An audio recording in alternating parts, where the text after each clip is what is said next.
नमस्कार, मैं Dinesh Kumar, geography lecturer. आम्स ऑनलाइन क्लास में आपका स्वागत है। हमारे लेसन चल रहा था, लेसन नंबर 9, द्वितीय व्यवसाय। द्वितीय व्यवसाय जिसमें हमने द्वितीय व्यवसाय के अंतर्गत है वो उसके कारक और उसकी अवस्थिति का वर्णन है वो किया था। मतलब कारक के बारे में और अवस्थिति के बारे में, इनके बारे में हमने देख लिया था। किसके बारे में? कारक और अवस्थिति के बारे में देख लिया था। आज हम उद्योगों की अवस्थिति को प्रभावित करने वाले उसका वर्गीकरण है वो करते हैं। किसका वर्गीकरण? उद्योगों की, उद्योगों का वर्गीकरण। तो उद्योगों का वर्गीकरण है वो मुख्य रूप से 4 भागों के अंतर्गत है वो किया जाता है। कौन कौन से? एक तो है आपका उद्योगों का वर्णन है वो मुख्य रूप से 4 भागों के अंतर्गत किया जाता है। पहला है आकार के आधार पर,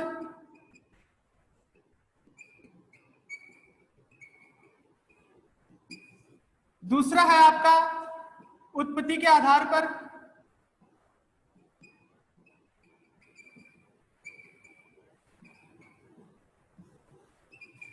तीसरा है आपका उत्पादन के आधार पर,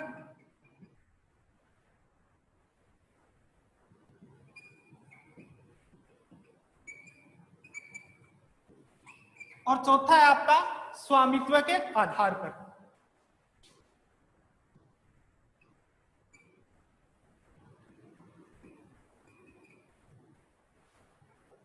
इस तरह से उद्योगों का वर्गीकरण है वो मुख्य रूप से 4 भागों के अंतर्गत किया गया है। कौन कौन सा? आकार के आधार पर, उत्पत्ति के आधार पर, उत्पादन के आधार पर और स्वामित्व के आधार पर। आज हम आकार के आधार पर उद्योगों को किस किस रूपों के अंतर्गत बांटा गया है, किन किन रूपों के अंतर्गत इसको बांटा गया है, उसके बारे में हम देखते हैं। तो आकार के आधार पर मतलब वे उद्योग होते हैं जिन उद्योगों का आकार हम चेंज करते हैं या फिर बदलते हैं, उसको किस में रखा जाता है? आकार के आधार पर उद्योगों को आकार के आधार पर उसको रखा जाता है। तो आकार के आधार पर मुख्य रूप से उद्योगों को, जैसे एक तो कुटीर उद्योग,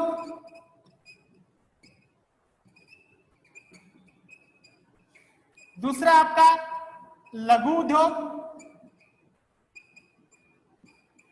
और तीसरा आपका बृहद पैमाने के उद्योग।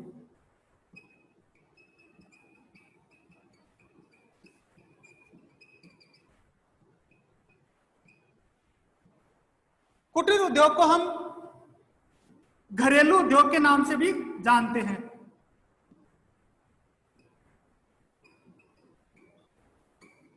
किसके नाम से जानते हैं?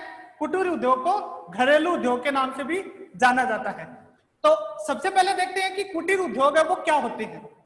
तो कुटीर उद्योग होते हैं वो निर्माण की सबसे छोटी इकाई है वो होती है। किसका? कुटीर उद्योग को। कौन सा? निर्माण की सबसे छोटी इकाई है वो क्या कहलाती है? कुटीर उद्योग कहलाती है। यह उद्योग है वो हम घर के अंतर्गत स्थापित है वो करते हैं। जैसे मान लो इस उद्योग को स्थापित करने के लिए हमें मुख्य रूप से कच्चे माल की आवश्यकता है वो होती है। और वो कच्चा माल है वो कहाँ पे तैयार किया जाता है? घरों के अंतर्गत ही तैयार है वो किया जाता है। और इस उद्योग में मुख्य रूप से जो परिवार के सदस्य होते हैं, वही इस उद्योग के अंतर्गत है वो मजदूर के रूप में या फिर कारीगर के रूप में कार्य है वो करते हैं। दूसरा है हमारा लघु उद्योग। लघु उद्योग, इस उद्योग के अंतर्गत क्या होता है कि मतलब यहां से तो हमने जो कुटीर उद्योग से यहां से तो हमने क्या किया कि मतलब कच्चा माल है वो प्राप्त कर लिया था इस कुटीर उद्योग से। और यहां से जो कच्चा माल प्राप्त करके, मान लो कोई कच्चा माल करके कुटीर उद्योग के अंतर्गत हमने एक मटका बना लिया, मटका या फिर जो पानी का घड़ा होता है वो बना लिया। उसको क्या करते हैं हम? उसको हम लघु उद्योग के अंतर्गत है वो भेज देते हैं। तो लघु उद्योग में उस मटके को क्या किया जाता है कि मतलब उस मटके को या उसको आकार बना दिया जाता है या उसका दूसरा आकार दे दिया जाता है। तो उसका आकार देने के लिए इस लघु उद्योग में श्रमिकों की आवश्यकता होती है। श्रमिक किसको कहते हैं? श्रमिक कहते हैं मजदूर को। मजदूर जो काम करने वाले होते हैं वो। तो वो क्या करते हैं कि इसके अंतर्गत उस वस्तु का क्या करते हैं कि उस वस्तु का आकार है वो दूसरा चेंज कर देते हैं, मतलब उसको उस वस्तु को मूल्यवान है वो बना देते हैं। ठीक है। फिर बाद में हमारा आता है तीसरा, वृहत पैमाने के उद्योग। वृहत पैमाने के उद्योगों के अंतर्गत मुख्य रूप से हम बड़े बड़े जो मशीनों का निर्माण है वो किया जाता है, मतलब इनके अंतर्गत जो कार्य किया जाता है वो मशीनों के द्वारा किया जाता है। तो इन मशीनों के द्वारा या फिर इन मशीनों को चलाने के लिए हमें अधिक से अधिक मजदूर या फिर श्रमिकों की आवश्यकता है वो होती है।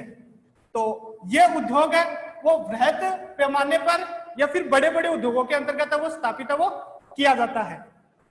आज के लिए इतना ही, मिलते हम नेक्स्ट वीडियो में कुछ नए टॉपिक के लिए, नए टॉपिक के साथ। तब तक के लिए जय हिंद, जय भारत।